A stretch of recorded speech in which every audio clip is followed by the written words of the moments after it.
Presentamos Geopolítica en RCR.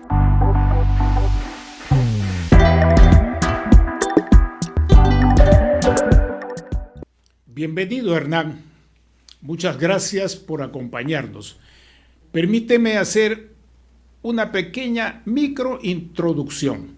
No vamos a entrar en un detalle de los datos, de los resultados del plebiscito realizado ayer en la República de Chile. Solamente queremos decir que han sido contundentes.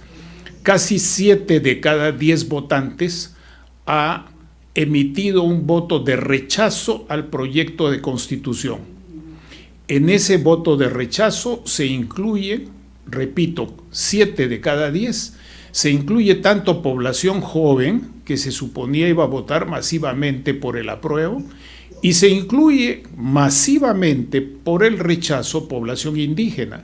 Y un dato importante que no ha sido comentado, y aquí voy a terminar esta microintroducción, es que prácticamente por el apruebo ha votado el mismo número de personas que planteó la necesidad de la constituyente en la primera oportunidad.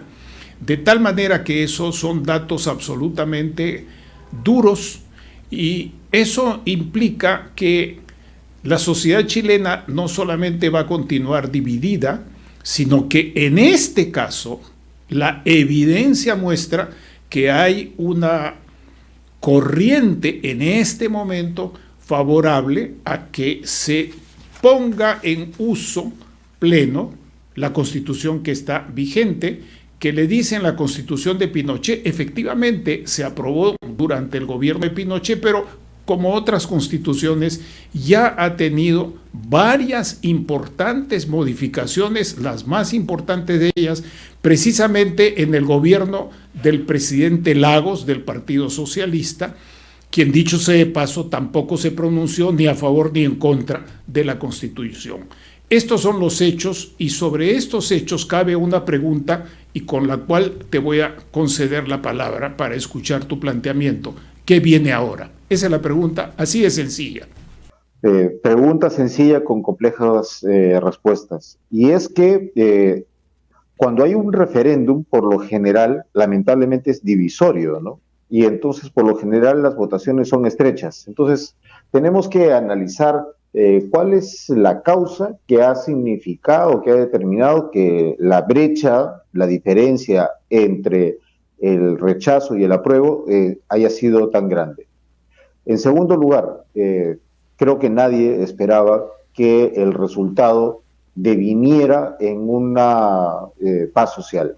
Si la opción ganadora hubiese sido el apruebo, entonces venía todo el proceso de ajuste institucional que significaba implementar las 52 disposiciones transitorias y los 380 y tantos artículos del proyecto constitucional. Ahora, habiendo ganado el rechazo, tampoco es que se acabó el ánimo constituyente. Lo que hay ahora es un periodo de reflexión, y tendrán que determinar en Chile cuál es el camino a seguir. Si continúan bajo una concepción, vamos a llamarle refundacionista o adanista, reformarlo todo, o más bien yo soy partidario de las reformas puntuales. Es decir, una cosa es buscar una reforma constitucional o utilizar enmiendas constitucionales. Y deseo enfatizar ese término porque a la usanza de los Estados Unidos de Norteamérica, cuando se habla de una enmienda constitucional, la palabra enmienda, conforme a su traducción en inglés y conforme a la traducción de la Real Academia Española de la Lengua, enmienda viene a ser la corrección de fallas. En cambio, la reforma es dar una nueva forma, ¿no? Es hacer una nueva cosa. Yo creo que la agenda para adelante debiera ser esas reformas puntuales. ¿Cuál es ese tema álgido que busca atender el diseño constitucional? Partiendo de la premisa que la aprobación de una norma constitucional, de una ley, de un tratado internacional, no cambia la realidad. El derecho estará siempre después de la realidad. Por eso lo busca normar, perdón. El derecho no puede crear realidad. El derecho va a ajustar, perfeccionar, regular la conducta que sigue en esa realidad.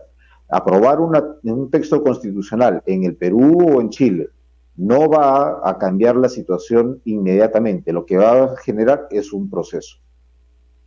¿Qué ha sido, para hacer un parangón también, Manuel, si me permites, la Constitución del 79, que fue un quiebre total en nuestro caso, porque la anterior Constitución de 1933 se obtuvo, se aprueba, porque era una Constitución que provenía del siglo XIX, y con los cambios que trajeron la Segunda Guerra Mundial, la Asamblea de las Naciones, de la Organización de las Naciones Unidas, la Declaración de los Derechos Humanos, la Declaración de los Derechos Civiles y Políticos y luego de los Derechos Económicos, Sociales y Culturales, es decir, el derecho internacional de los derechos humanos, trajo como consecuencia que hubiera una renovación, un cambio, ahí sí una reforma del diseño constitucional de los estados.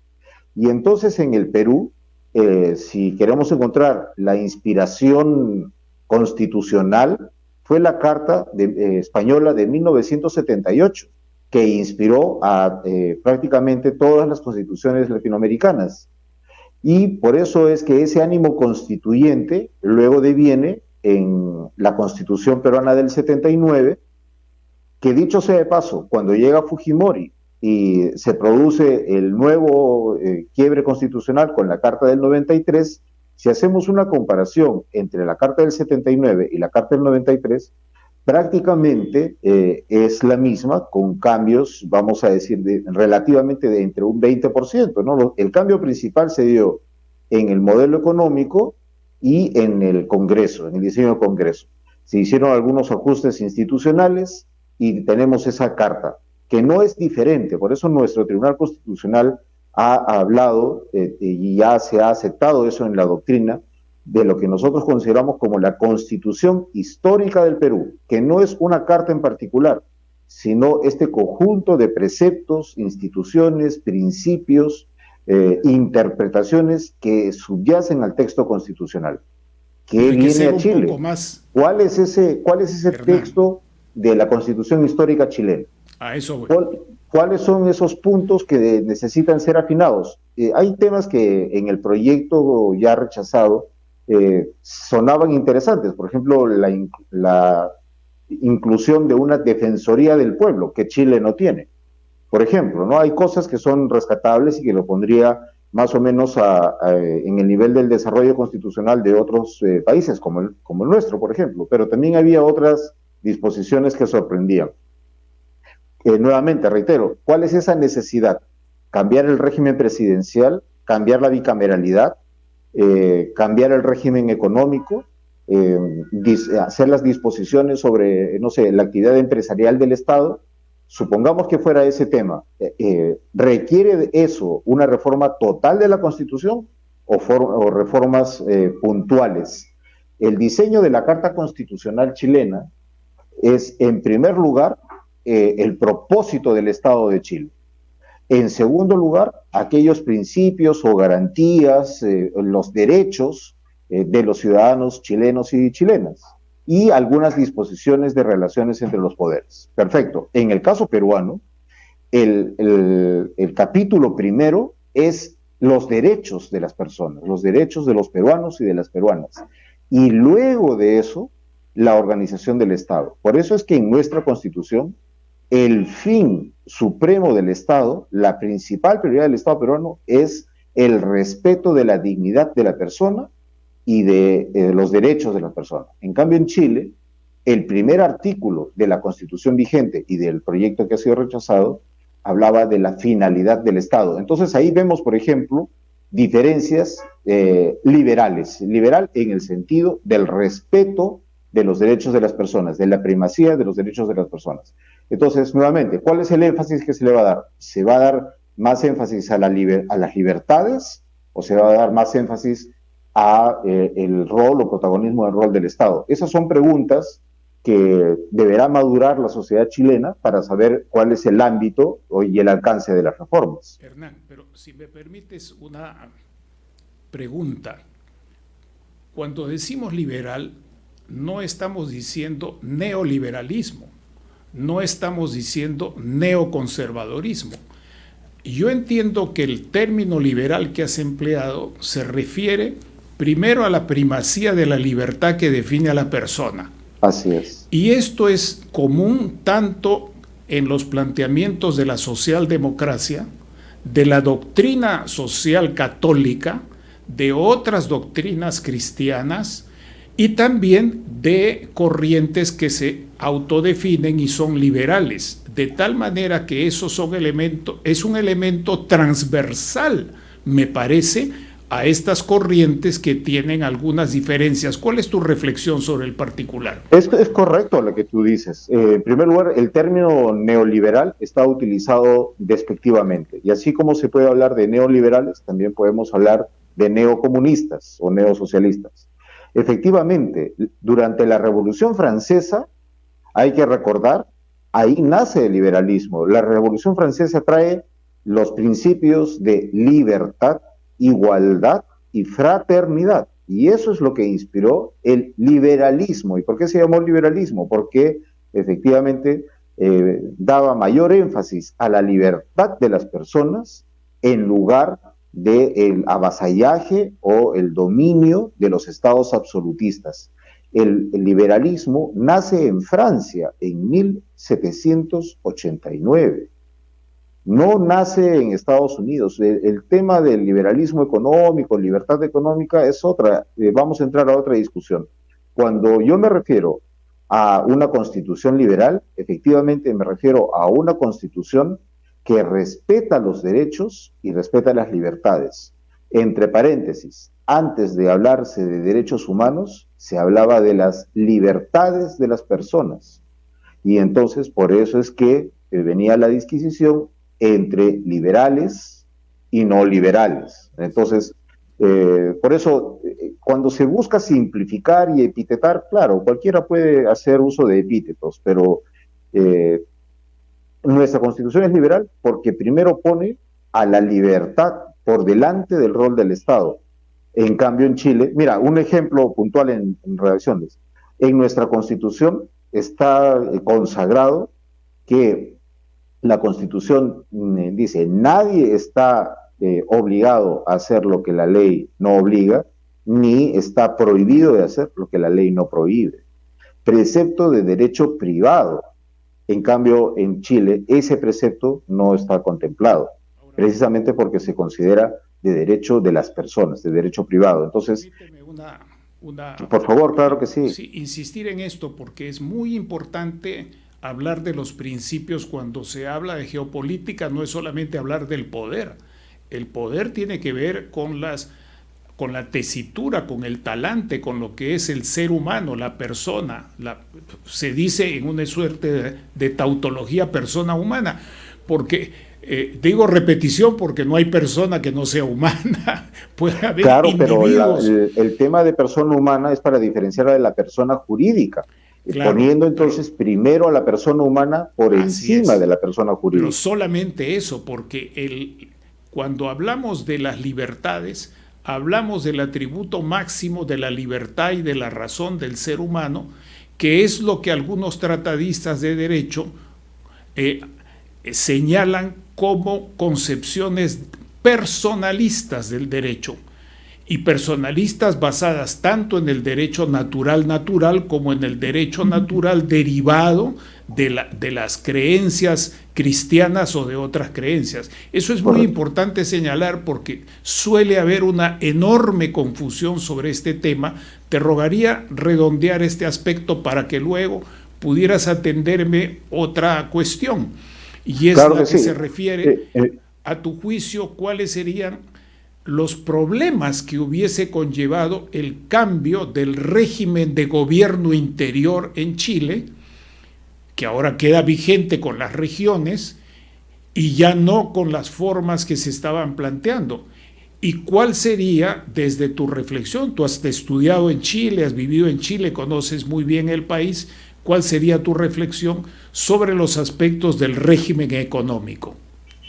Sí, mira Manuel, por ejemplo, en el tema de la propiedad, si el énfasis es de la participación política del Estado en la administración de la propiedad de los recursos, entonces, ¿qué prevalece?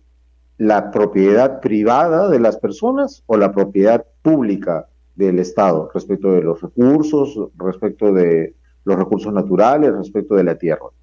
Esa discusión es larga ya, y en el Perú está claro que todo aquello que no esté ocupado por los privados es del Estado. Entonces, si no es privado, primero, es público, segundo. Lo mismo sucede en la Constitución vigente en Chile. Y doy respuesta a la pregunta que tú has dado. Sí. Con la reforma que se presentaba, suponiendo que lo que buscaba el texto de la constituyente del proyecto rechazado era que el Estado chileno determinara el uso, propiedad de los recursos, su aprovechamiento y distribución, o la exclusión de los recursos o de la propiedad para tales o cuales beneficiarios, suponía entonces subrogar la propiedad privada y someterla a la propiedad pública. Ese hecho hubiera significado, por ejemplo, cambio de las normas relacionadas con el Código Civil, seguramente las leyes de expropiación, con seguridad también aquellas normas registrales, es decir, no solamente es aprobar el texto constitucional, lo decía hace un momento, una nueva constitución significa una serie de acciones para poder implementarla, porque si no se queda en un texto lírico que no se va a cumplir y en realidad pierde su utilidad. La Constitución tiene que ser, desde el punto de vista de la teoría tridimensional del derecho, tiene que ser una norma jurídica que nos obliga a todos, un reflejo de la realidad, de repente tardío, de repente no muy claro, de repente muy iluso o de repente un poco rezagado, ok, pero finalmente es un reflejo de la realidad. Y en tercer lugar, una aspiración. Por eso es que el texto constitucional tiene que ser entendido desde ese punto de vista de la trilogía, teoría tridimensional del derecho. En cambio, otras personas consideran que la Constitución debe ser una norma de derecho positivo. Listo, una obligación jurídica y por eso todos la cumplen y entonces la realidad cambia porque todos cumplen la ley. Esa visión es sesgada y me parece que es equivocada, porque nuevamente, supongamos, como pasó en el Perú, se cambia el régimen de descentralización, muy bien, y el régimen de contratación de las personas y el régimen laboral y los derechos laborales de las personas que van a trabajar en ese nuevo diseño y las competencias territoriales y las competencias administrativas y los reclamos judiciales y las impugnaciones administrativas, es decir, hay una serie de normas y agenda normativa para poder aterrizar ese texto que se reforme, ese texto constitucional. En el interín, el proceso de desconfianza, el deterioro de las instituciones, el incremento de riesgo país, la incertidumbre respecto de las inversiones privadas de empresas internacionales. En fin, el proceso constituyente no es pues solamente la aprobación o desaprobación de un texto jurídico, es en realidad las bases del desarrollo de un Estado.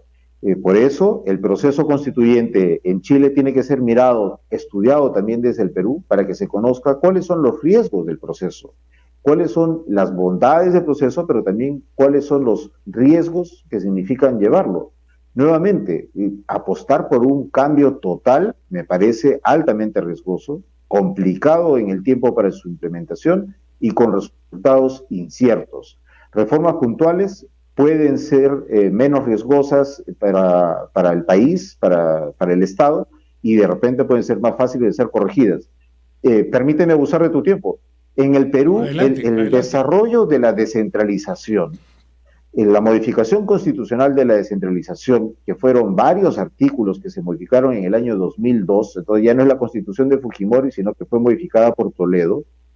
La constitución del 93, con el proceso de descentralización, ¿qué tuvimos? en el proceso constitucional, en el proceso de descentralización, en el Perú lo que hemos tenido es que gran parte de los gobernadores regionales y alcaldes distritales lamentablemente se encuentran sujetos a procesos penales por delitos asociados a corrupción. Entonces la pregunta que surge, 20 años después de la reforma del proceso de descentralización, ¿ha sido adecuada la reforma constitucional sobre el proceso de descentralización en el Perú? El hecho que en la Constitución del 79 teníamos un Congreso bicameral y hoy tenemos un Congreso unicameral. ¿Cuál es el balance? ¿Cuál es el resultado de este proceso? ¿Ha sido beneficioso para el país tener una sola cámara o debemos volver a 2 cámaras? Entonces, ese tipo de análisis, nuevamente, en mi opinión, requiere más bien de reformas puntuales, reformas dirigidas a atender aquellos temas álgidos, preocupantes o que causan motivo para superar determinadas crisis. O, por ejemplo, se elimina el régimen presidencial para convertirlo en un régimen parlamentario. O se cambia de régimen político de una democracia a un reino. No, o sea, esas reformas traumáticas, nuevamente, reformas, porque le van a dar una nueva forma a los estados, merecen una larga ponderación, una mayor discusión y sus efectos se ven en el tiempo. Así que la agenda pendiente de Chile, nuevamente, es reflexionar qué temas tienen y buscar cómo, bajo los cauces constitucionales, hacer las modificaciones que correspondan. El texto que ha sido desaprobado no incluía mecanismos de reforma parcial, únicamente incluía una asamblea constituyente para hacer la reforma total. Entonces, era un texto con camisa de fuerza, un todo o nada. Y ese tipo de textos constitucionales, la verdad, no tiene mucha duración, no tiene mucha perspectiva, ¿no? Y además me parece que hay que tener en cuenta los requisitos que ponía para el cambio. O sea, eso. Algunos dijeron, si esta constitución se aprueba, va a ser casi improbable, muy difícil reformarla, porque tiene unos requisitos de votación, de quórum, bastante elevados. Yo quisiera luego de la tanda que vamos a tener que interrumpir por un instante, Hernán, volver al tema respondiendo a la siguiente pregunta. Si esa constitución se hubiese aprobado, en tu perspectiva de análisis, ¿cómo quedaba la relación externa económica de Chile, de la cual vive Chile? Ya desde años atrás, Allende, Frei se decía, el cobre es el salario de Chile. Hoy día el salario de los chilenos no es solo el cobre, es el litio, la exportación agrícola, la pesca. Con los cambios que se planteaban, ¿cómo quedaba esas relaciones con el exterior? ¿Y cómo quedaba entonces ese régimen económico en Chile? ¿Intacto? ¿Estable? ¿Inestable? ¿Incierto? ¿Cómo quedaba el salario de Chile o los salarios de los chilenos? Dejemos esto para después de la tanda, por favor, desde tu perspectiva de análisis constitucional. Claro que sí. Muchas gracias. Damos la cordial bienvenida a la doctora Delia Muñoz. Ella va a ingresar inmediatamente después de que Hernán no se corra, porque ya le dejamos una pregunta para que pueda comentar estos aspectos que no voy a repetir porque creo que para todos ha sido muy claro. Hola, Delia, sí te escucho. Muchas gracias por la presencia de la doctora Delia, quien además nos va a dar un adelanto, porque debo decir que el día de mañana en su universidad ella tiene a su cargo una actividad muy importante, que es la discusión con abogados y juristas peruanos y chilenos. Tiene una jornada constitucional sobre el cambio constituyente de Chile, con personas de la más alta calificación que espero que también puedan participar quienes nos están escuchando. Muchas gracias por estar presente con nosotros, doctora Delia. Le vamos a ceder la palabra a Hernán para su comentario y luego le haremos unas preguntas a usted con una breve introducción también. Muchas gracias. Adelante, Hernán. Muchas gracias, Manuel. Muchas gracias, Manuel. Doctora, es un gusto siempre saludarla, así que a su disposición siempre. Sí, Manuel, mira, sobre cuál es esa incertidumbre económica. Bueno, mira, hablando de conflictos sociales, ¿cómo quedarían las concesiones mineras si el precepto constitucional diría que la propiedad de los recursos naturales depende de cada nación? Entonces habría que hacer una demarcación del territorio de la nación sobre la cual tendría jurisdicción. ¿Qué implicancias respecto de la certeza jurídica con relación a los contratos de concesión, contratos de aprovechamiento y demás obligaciones surgirían? Tremendo tema para resolver de parte de las empresas privadas y de las industrias extractivas. Los litigios administrativos que eso significaría. Una disposición del texto desaprobado refería que el Estado chileno promovía las relaciones entre las naciones reconocidas en el Estado chileno y las naciones de otros estados vecinos. Entonces, por ejemplo, la nación quechua aymara, que se extiende por el norte de Chile y que entraría en coordinaciones con la República de Bolivia o con el sur peruano. Entonces, hay otras connotaciones y podría haber deteriorado tal vez las relaciones internacionales. ¿Podría haber sido considerado fuente de conflictos sociales? Sí, podría. La mejor forma de evitar los conflictos es la certeza. El mantenimiento de la seguridad jurídica y claridad en los mecanismos para resolver las controversias y que estas resoluciones sean prontas, rápidas y oportunas, son la mejor forma de evitar que los conflictos sociales escalen y generar un tipo de pronunciamientos sujetos a distintas interpretaciones abiertas en uno u otro sentido, podría generar o podría ser causa de conflictos. Y la verdad, sin duda, eso alteraría el prestigio de la nación, como también alteraría los negocios y podría generar expectativas mayores con los ciudadanos y también podría generar infinidad de causas de tribunales internacionales en materia de cumplimiento de contratos. Tanto el Perú como Chile estamos adscritos al CIADI y a los tribunales internacionales para resolución de controversias. Entonces podría haberse abierto otro frente. Por eso, más que hablar de qué hubiera pasado si se hubiera aprobado, creo que la discusión que podemos abordar ahora es cuáles son aquellas mejoras con miras a perfeccionar aquello que es deficiente. Nadie puede sostener que el establishment o la situación actual o la situación producto de los grupos de poder o, como le dicen algunos también, la situación de los poderes fácticos o de los poderes económicos, dependiendo del espectro en donde uno se encuentre, la situación actual sea perfecta. Es todo lo contrario.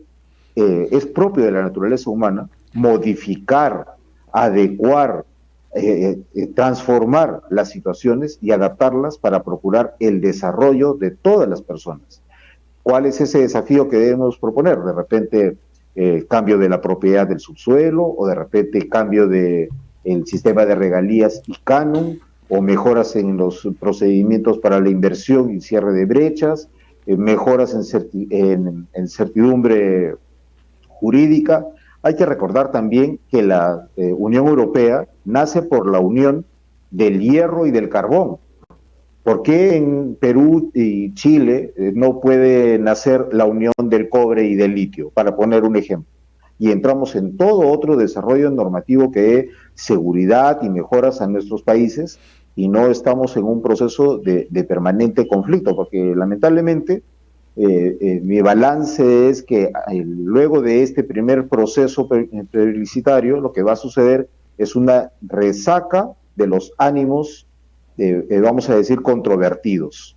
Yo no quiero dar la razón a nadie, pero sí me preocupa que, por ejemplo, grupos hayan estado promoviendo acciones de violencia en algunas ciudades en Chile en protesta al resultado democrático del plebiscito que se desarrolló.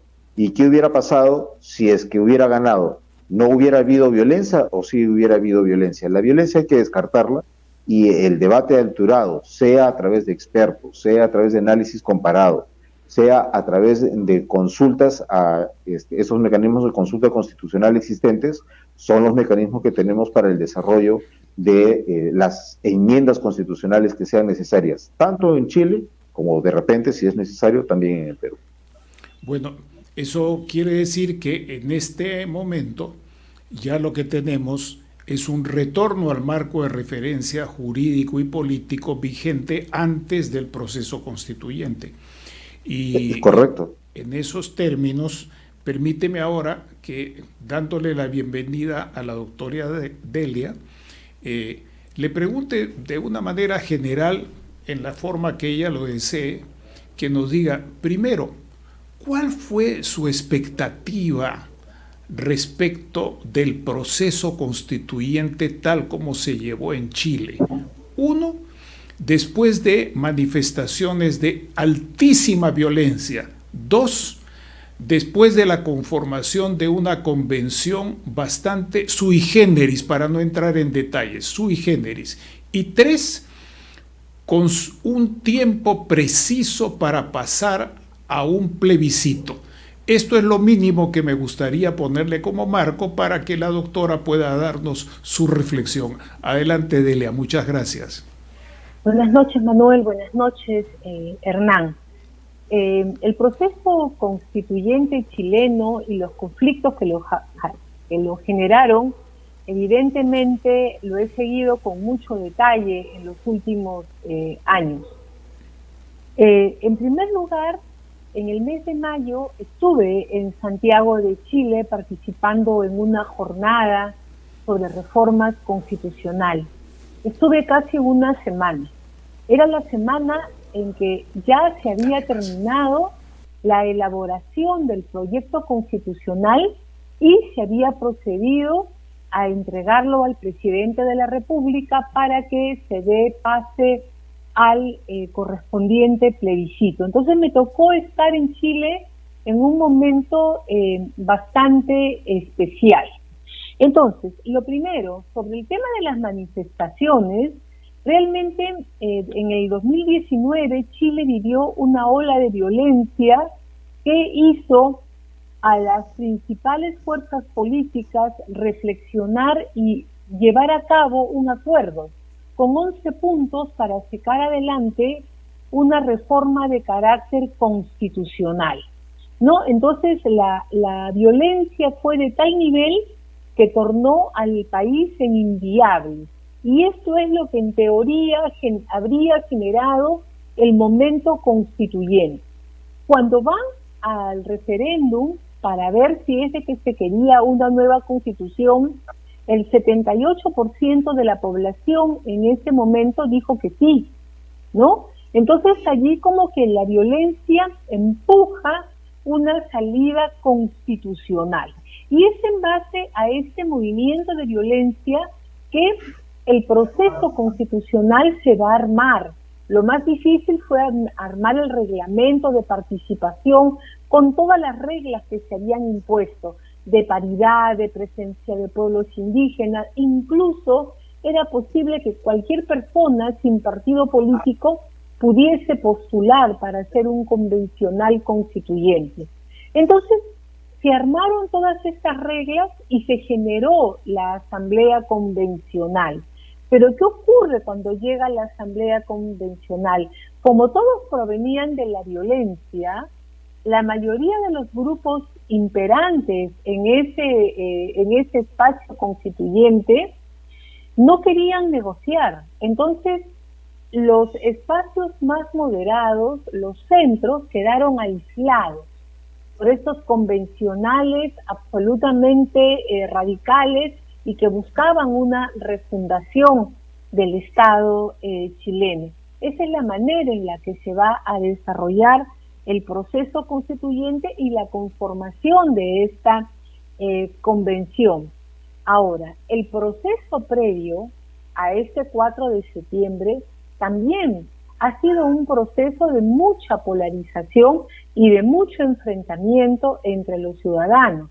El problema se agravó porque en un determinado momento, unas 2 o 3 semanas antes que acabe la campaña, el presidente Boric decide vincular su gobierno, la vigencia del mismo, la aprobación del mismo, a los resultados de la Asamblea Constituyente, ¿no? Entonces, allí estamos en que el proceso, un inicio muy violentista, eso se lleva a una falta de debate apropiado al interior de la Asamblea Convencional y luego también una situación de salida muy complicada.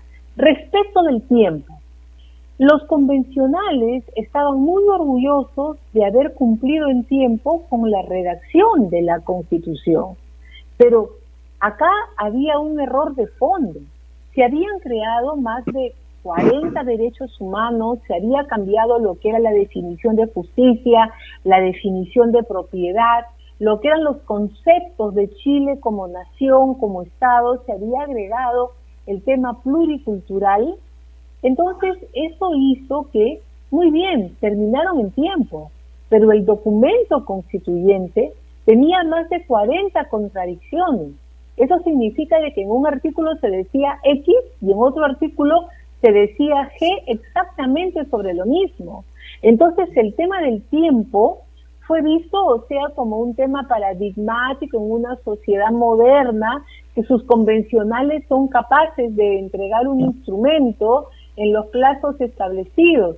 Pero esta falta de diálogo que yo le indico fue su peor enemigo, porque este documento implicaba que si se aprobaba, Chile paraba, porque tenían que dividir propiedad, tenían que dividir la propiedad, reconocerla a los poseedores originarios, y esto afectaba las concesiones más importantes del país.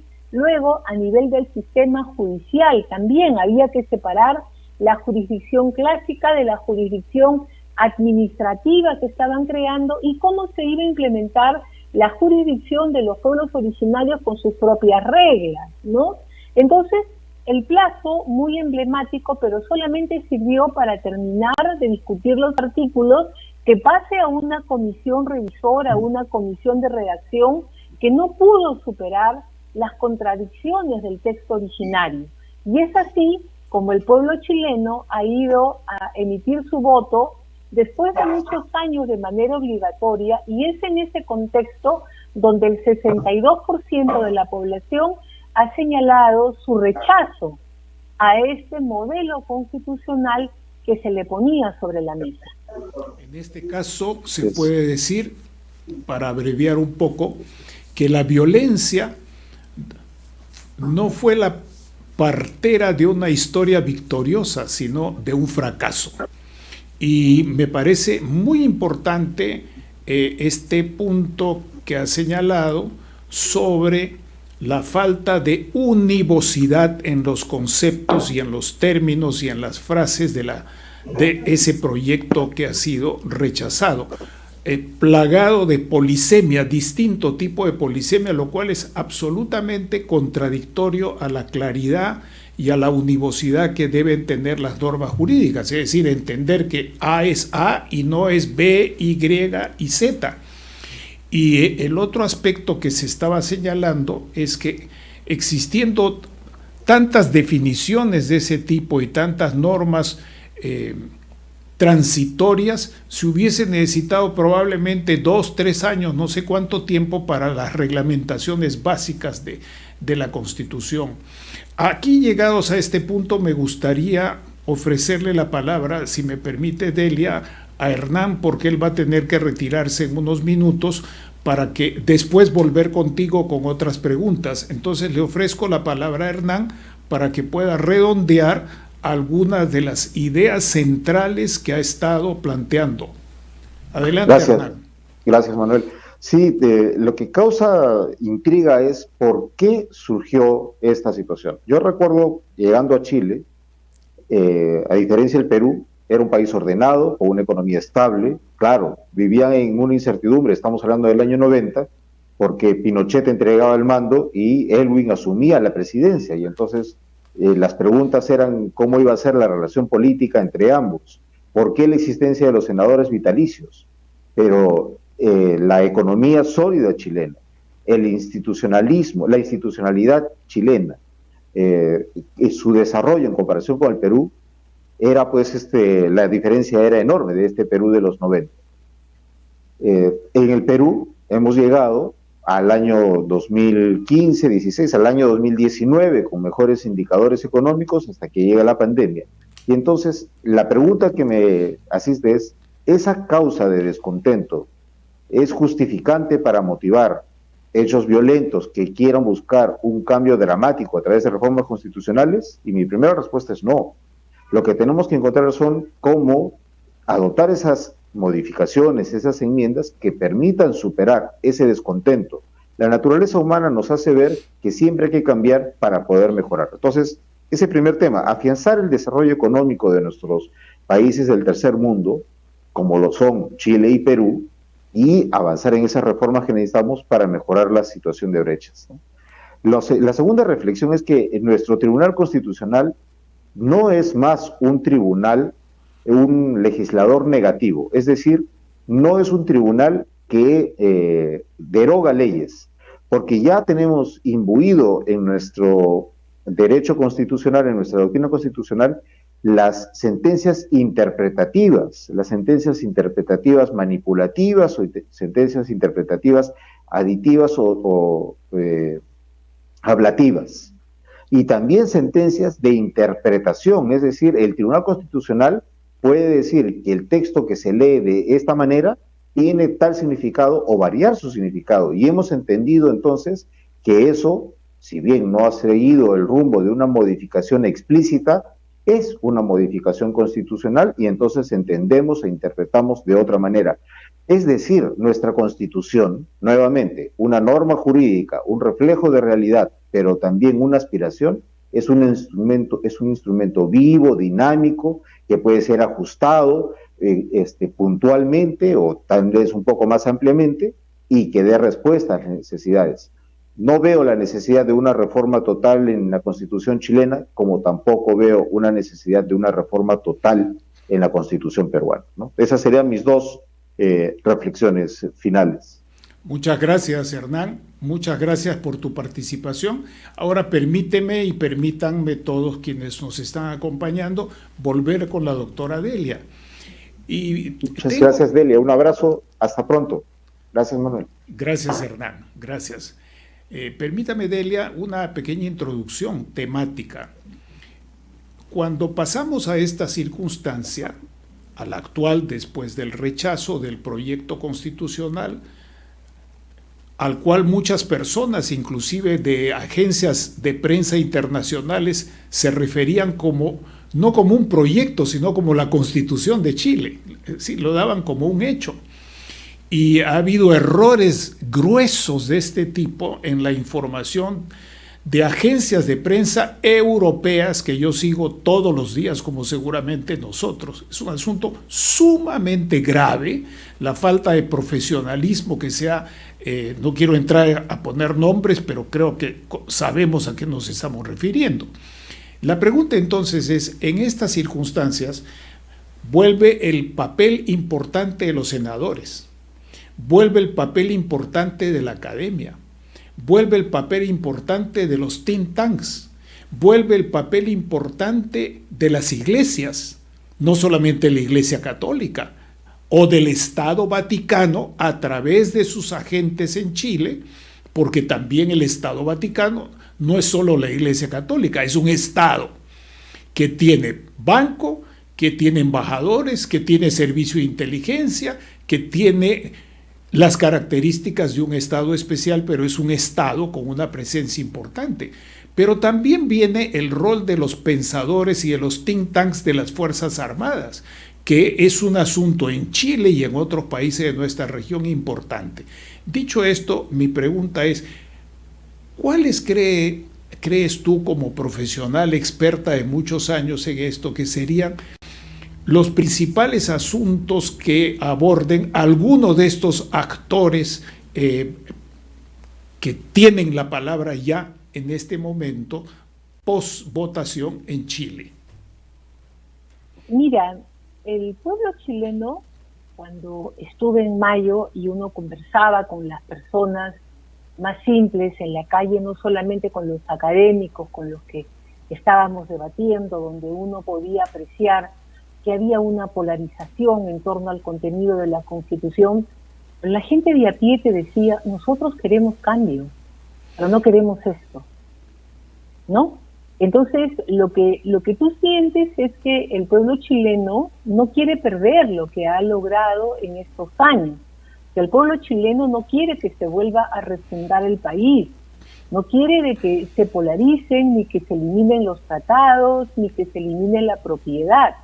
El pueblo chileno quiere tener una constitución que reconozca mayores derechos, que reconozca la participación de minorías, de los pueblos originarios, pero no las formas en las que se habían planteado. Entonces es el momento, me parece, de los pensadores, pero ya los pensadores más calmados. Yo creo de que la juventud, la turbamulta, son muy importantes, ¿no? Pero no pueden ser la guía de una toma de decisiones tan importante como un cambio constitucional. Eso no se puede hacer a piedra y fuego. Eso tiene que hacerse pensando, manteniendo las estructuras básicas de Chile como Estado-nación, como existe desde hace poco más de 200 años, dándole sus propias características.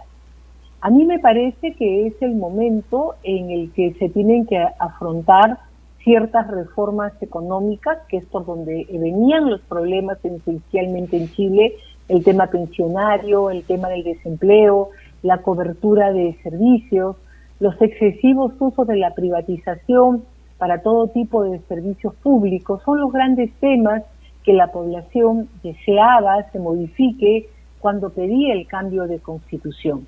Ahora, otro tema absolutamente importante, y tú eres un analista y sabes, es que uno dice, unos dicen, ¿no?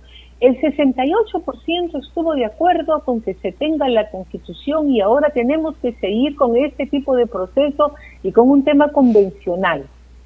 Un momentito, la realidad cambia, la realidad se transforma. Tú no puedes analizar de una manera estática ese 68% que te generó esto, porque ahora tienes una variación en las circunstancias.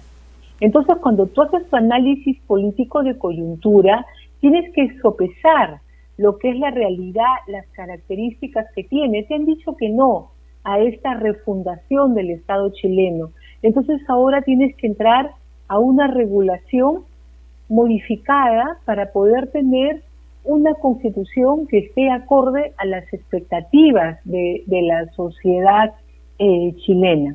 Los retos son muy grandes, pero por ejemplo, hay cosas que ya no se van a admitir como un retroceso. Por ejemplo, las normas de paridad, ellos en la Constitución ha sido la primera vez que han ido a una elección con normas de paridad. En el Perú ya lo hemos tenido en el último proceso electoral, y ellos han tocado mucho el tema de los pueblos indígenas. Y en el Perú, desde hace varias constituciones, nosotros reconocemos el estatus de los pueblos originarios, no solamente a ese nivel, sino que les reconocemos el valor de su cultura. Como Estado peruano los educamos en 22 idiomas, les reconocemos sus tradiciones, su forma de impartir justicia, y reconocemos también la aplicación del 169 para la consulta previa, cosas que en el Perú ya forman parte de la sociedad. Sin embargo, en Chile eso no es así. Entonces, esos temas tendrán que ser incorporados en su regulación constitucional, siguiendo modelos como el nuestro o como los de otros países de la región. Sí, y es importante este punto, doctora Delia, porque hay dos datos que son de suma importancia. Primero, en el rechazo hay una abrumadora votación de ciudadanos, varones y mujeres indígenas que han votado por el rechazo. En segundo lugar, hay una abrumadora participación por el rechazo de jóvenes, varones y mujeres. Y en tercer lugar, solamente hay una pequeña continuidad, y es que solamente una parte de los votantes de todo el padrón electoral se ha repetido, o sea, no han aumentado aquellos que querían la constituyente y que ahora habrían aumentado en favor del proyecto. Se han mantenido iguales, lo que efectivamente subraya y evidencia lo que acabas de expresar como un hecho de cambio, que no hay que estar leyendo lo que fue atrás porque fue un proceso muy rápido, y que lo de hoy representa un elemento de cambio distinto de aquel que dio origen a este proceso. En ese sentido, yo coincido y me gustaría que nos ilustrases un poco más cuáles son los principales centros de pensamiento que en Chile pueden contribuir a este proceso de actualización, de modernización o de cambios importantes a los cuales muy bien te estás refiriendo con tanta experiencia académica como vivencial. Sí, Chile es una sociedad muy desarrollada en materia educativa. Las universidades suelen tener centros de investigación muy poderosos, con personas que se dedican a pensar, a plantear propuestas, ¿no? Entonces, un profesor investigador en Chile es como cualquier profesor investigador de una universidad europea o americana, que se maneja con libertad, con criterio, tiene fondos para poder investigar. Eso te permite de que tú tienes estudios de la realidad muy bien desarrollados y tienes además líneas ideológicas. La universidad tal, la otra universidad tienen líneas de concepción constitucional y política claramente definidas. Entonces, ¿qué cosa es lo que va a permitir eso? Que ahora que están en un momento ya de reflexión, que han visto que esta locura de creación, de gimnasia jurídica al máximo, no va a ser aceptada por la población, entonces se van a poder sentar según sus diferentes corrientes y ponerse a pensar en un modelo que responda a los requerimientos de la sociedad chilena. Te pongo un ejemplo, ¿no? Adelante. En la Constitución se planteaba la eliminación del Senado como un mecanismo de una mejor participación.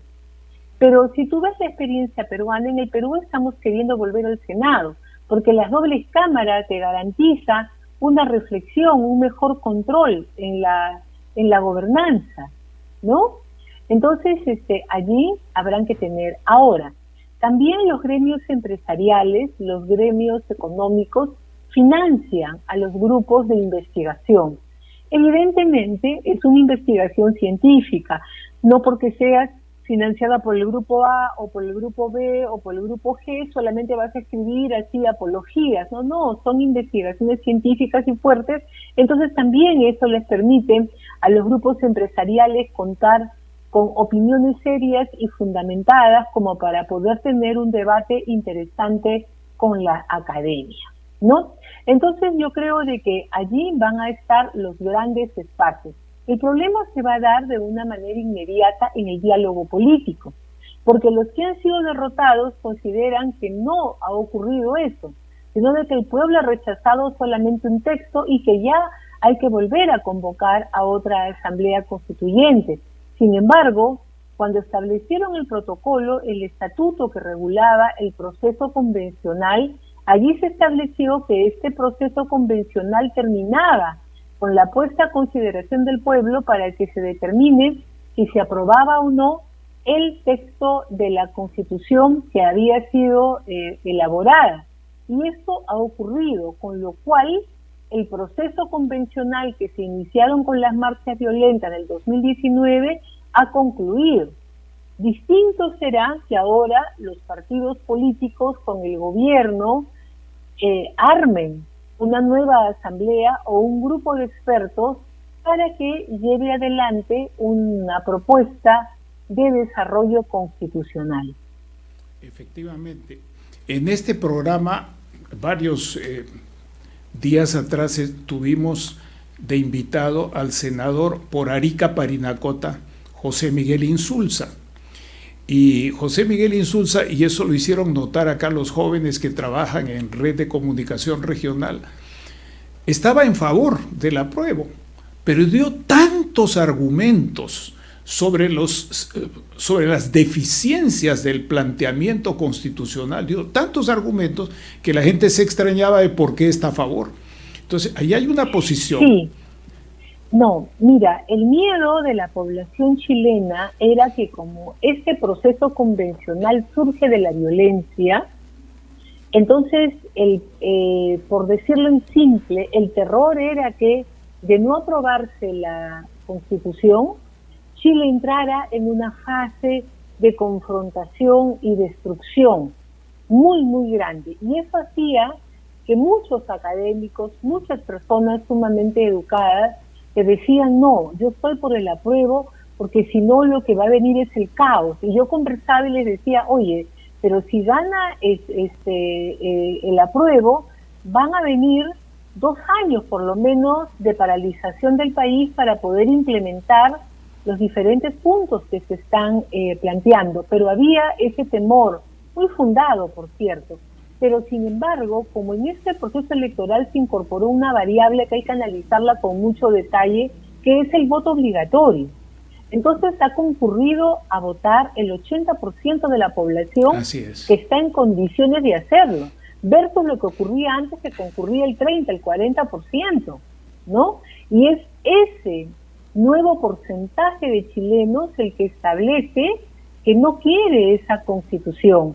Y como además ha ganado el rechazo a un 62% con un 38%, ha sido tan aplastante la derrota que eso ha impedido se articulen estos movimientos violentistas, este tipo de reclamos, porque están viendo que la mayoría de la población no está de acuerdo con esos planteamientos. Así es.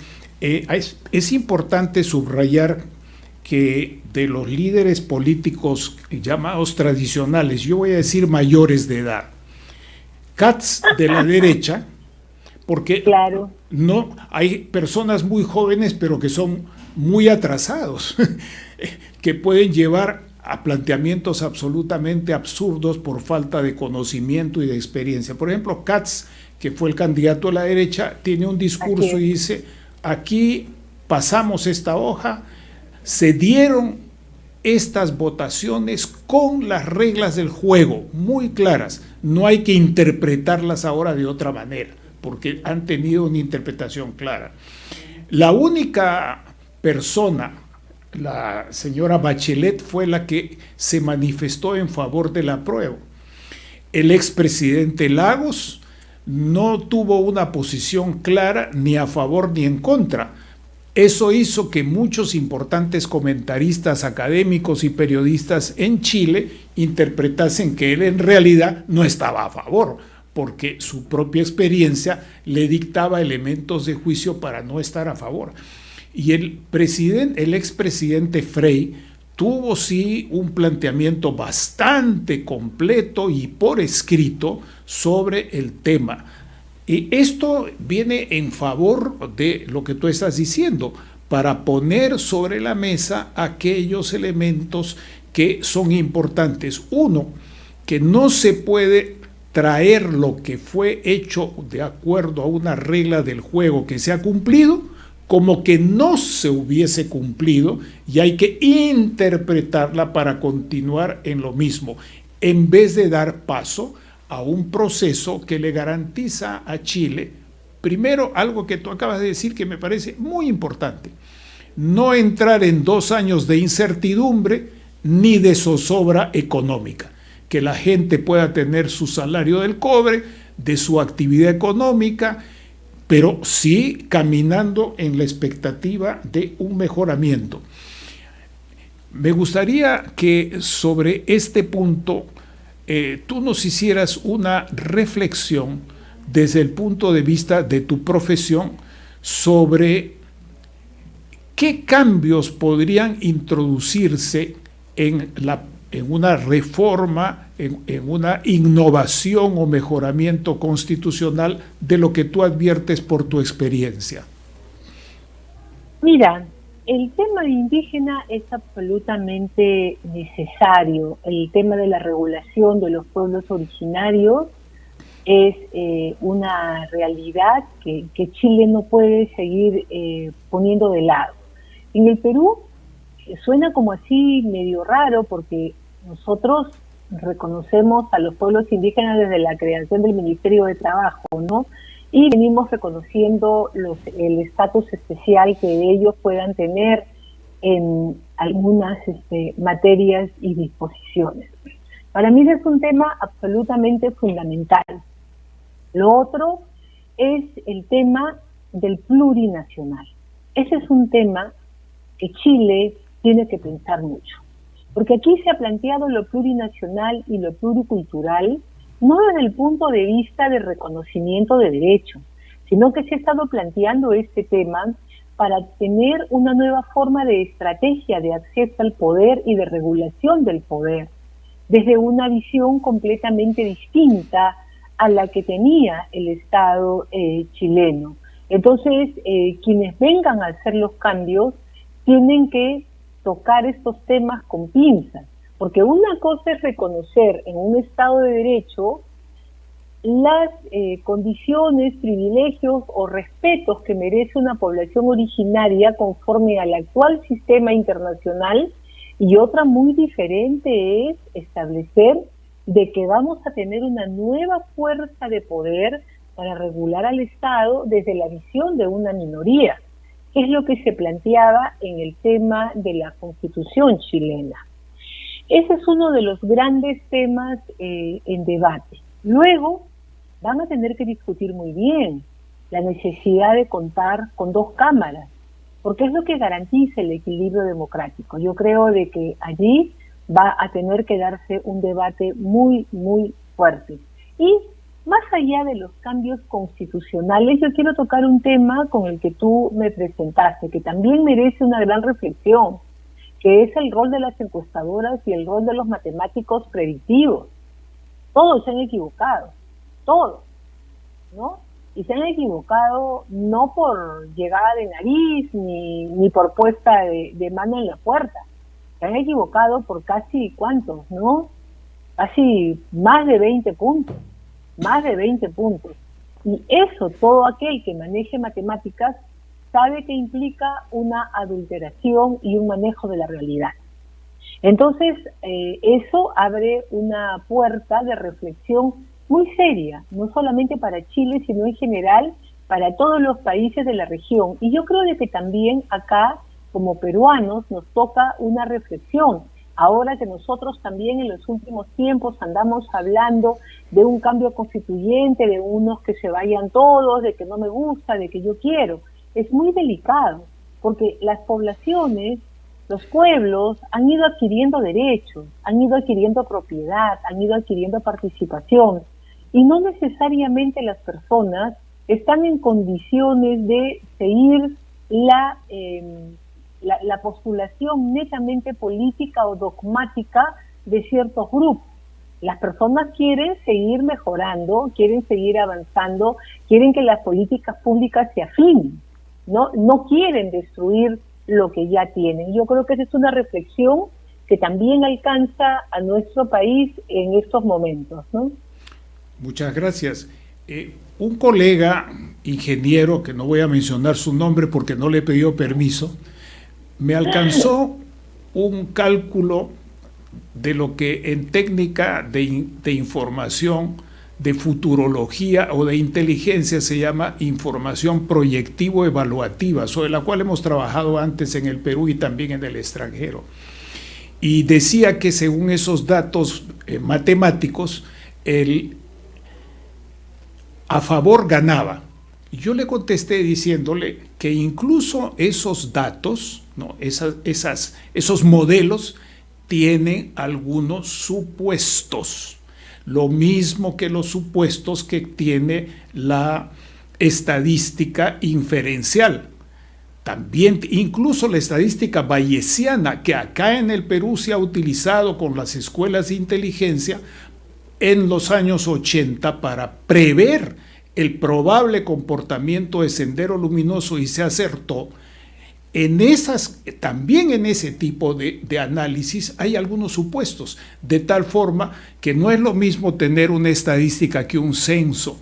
Y dicho sea de paso, esta tarde escuchaba una noticia de una importante radio nacional que hablaba, que decía lo siguiente: en vez de decir que habían votado tal número de personas en contra o a favor, decía que habían sido encuestados, lo cual nos indica un gravísimo error de aquello que está señalando, que es una falta de cultura en materia de educación cívica y en materia de aprendizajes básicos. Y para terminar, otro colega, que tampoco puedo decir el nombre porque no le he consultado, me decía lo siguiente: Leo, el proyecto pretendía que el 13% de la población, que es el 13% de la población no mestiza, no blanca, sino reputada indígena, se organice en 11 naciones distintas, lo cual es un imposible, absolutamente es un imposible. Y esto por último, me recuerda al hecho de que algunos colegas de ciencias sociales, durante el proceso de discusión habido en Chile, criticaron muy duramente los planteamientos ultraindigenistas que se estaban haciendo, recordando que Chile sigue siendo uno de los países de mayor mestizaje entre mestizos que llegaron ya con la conquista, porque eran mestizos, no habían salido de ninguna probeta, y otras poblaciones que se fueron mezclando.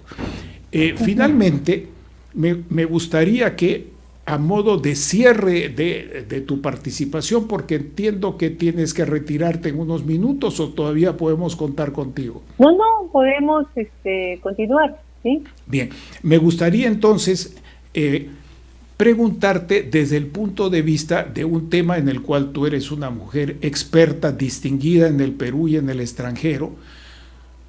¿Cómo se ven estos planteamientos a la luz de las decisiones de la Corte Interamericana de Justicia y del desarrollo internacional de los derechos humanos?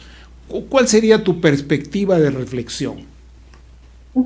Mira, en primer lugar, respecto de los fenómenos políticos, la Corte ha sido muy clara, señala de que no hay un solo modelo, que las situaciones tienen que analizarse caso por caso en función a las características constitucionales de cada país y de la sociedad que ellos representan, ¿no? Es así como, por ejemplo, se negó a emitir opinión consultiva en los casos de juicio político, donde hace un análisis muy interesante del respeto de la autodesignación de los diferentes estados que conforman la región. Luego, la Corte sí, en los últimos años, ha condenado a Chile a raíz de los casos del pueblo mapuche y de otro pueblo ubicado en el desierto de Atacama. ¿Por qué?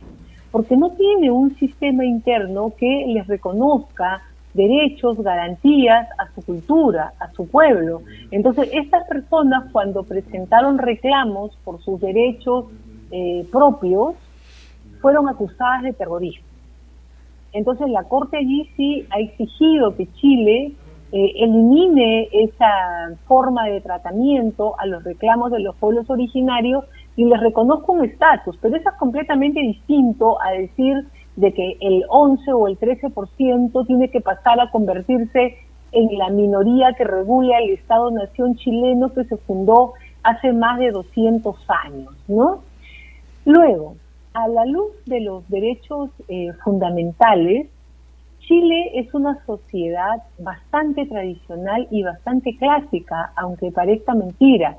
Las sentencias que han tenido en contra, ellos han sido por problemas de libertad de expresión, por problemas de acceso a la información, por discriminación a población LGTBI.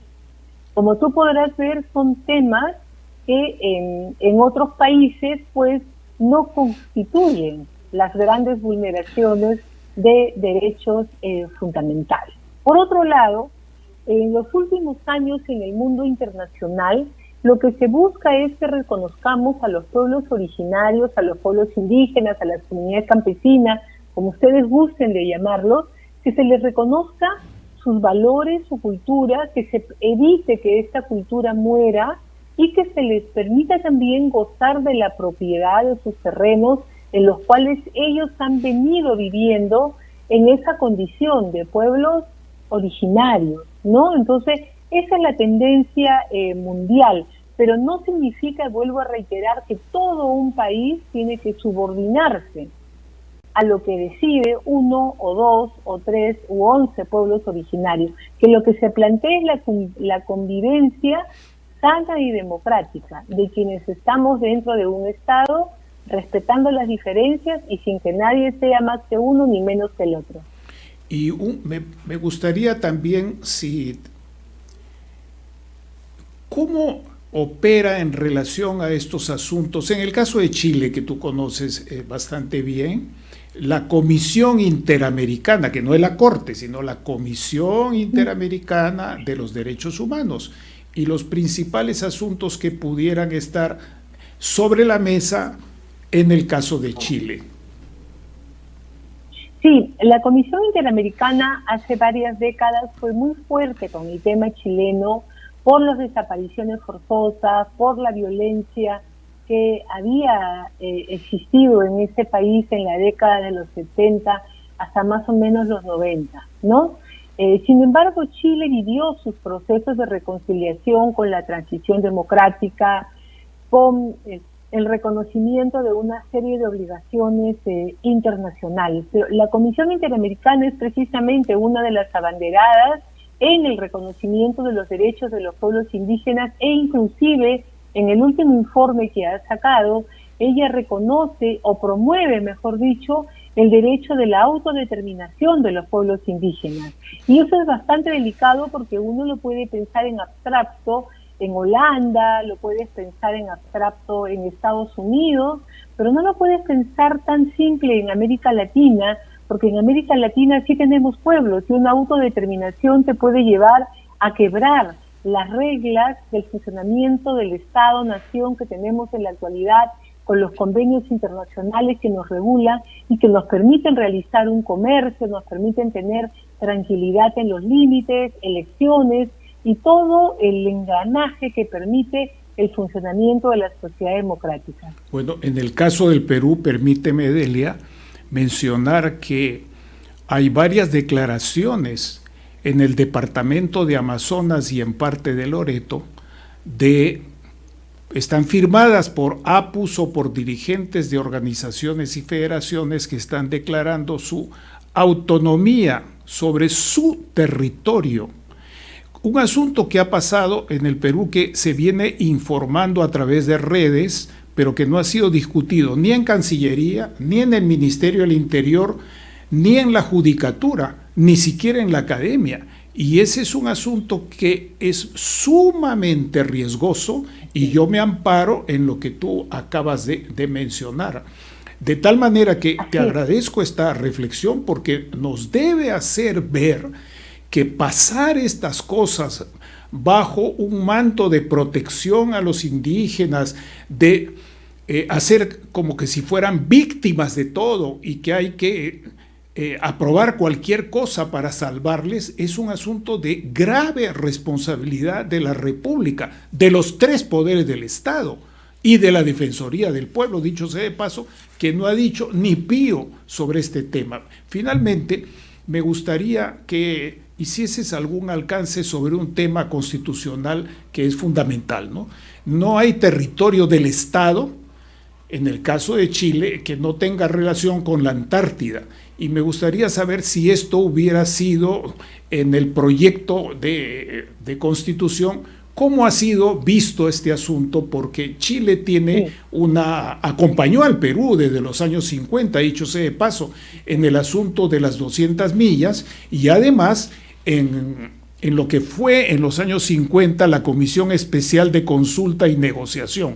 Pero concretamente sería en relación a la dimensión del territorio del Estado. Sí, cuando se establece el reglamento para el funcionamiento de la Asamblea Convencional, se cuida de decir que la Convención no puede vulnerar los tratados en derechos humanos. pero no se dice nada más acerca de los tratados de límites y de los tratados de otro tipo como el de la Antártida, donde Chile tiene una gran presencia, porque la Antártida no es propiedad exclusiva de Chile, es propiedad de la humanidad, y los estados participan y allí realizan las investigaciones en las estaciones científicas que existen, ¿no? Entonces allí sí surgía una gran preocupación por lo que podría haber ocurrido con los tratados de límites, con los tratados internacionales, y al respecto hubo un muy buen artículo que se publicó hace unos meses del embajador Wagner, del embajador peruano, que señalaba los riesgos que presentaba esta propuesta constituyente para el funcionamiento tanto de la Antártida como de otros tratados limítrofes que Chile había firmado con sus vecinos y otros países, ¿no?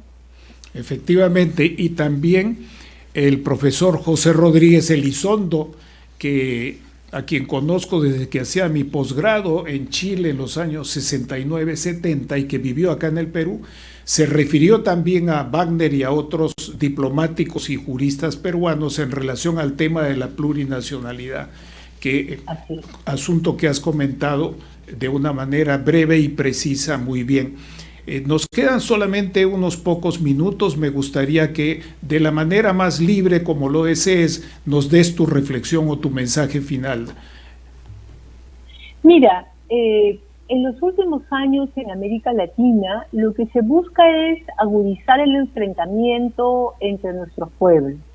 Lo que se busca es repudiar el modelo constitucional europeo conforme al cual nos constituimos en repúblicas y conforme al cual hemos venido funcionando en los últimos siglos. Y se buscan dar una mirada nacionalista, originaria, plurinacional. Pero esa es una mirada que en realidad no tiene por objeto la reivindicación necesariamente de los pueblos, sino lo que es una estrategia para un manejo político de la región con otro tipo de criterios, haciendo de que entremos en una supuesta fase de refundación, olvidando que los indígenas de hoy, los pueblos originarios de hoy, ni siquiera lo serían técnicamente, porque antes de que hubiera la conquista, hubo el imperio incaico, y antes de que hubiera el imperio incaico, en el caso peruano, tuvimos al pueblo mochica, al pueblo nazca, a una serie de pueblos, ¿no? Entonces, esta visión estática de la realidad, esta visión idealista de la realidad a la que se le quiere dar un barniz constitucional moderno, es en realidad una fuente de uso del poder bajo una perspectiva terriblemente discriminadora, olvidando que estamos construyendo naciones donde el mestizaje ha sido nuestra mayor fortaleza. Sí, y además me permito añadir que tiene que ver con redes de organizaciones no gubernamentales, con redes de algunos partidos políticos que se autotitulan de izquierda, pero también con redes religiosas y con redes de algunas empresas que, por hacer daño a otras empresas en los territorios donde operan estas empresas que Maurice Villé llamaba grandes unidades interterritoriales, ponen sobre la mesa estas cosas, pero no por convicción, sino por conveniencia. Y hay que estar muy atentos en estas cosas, porque inclusive se recurre a citas papales para poder reificar, cosificar estas cosas y no ver las realidades tal como son, y sobre todo fuera de una visión de Estado, de una visión de proyecto nacional, que es lo que va a estar en el fondo de la discusión de Chile y que es lo que también me parece, dicho sea de paso con todo respeto por otras opiniones, sigue estando en la agenda pendiente del Perú. Muchas gracias por tu contribución, agradecemos muchísimo tus reflexiones y esperamos que mañana tengan una nutrida experiencia en la Universidad Norbert Wiener. Te voy a pasar el link para que lo compartas con tus seguidores, con tus redes. El acceso es libre previo registro, así que en un rato más te estoy pasando el link correspondiente.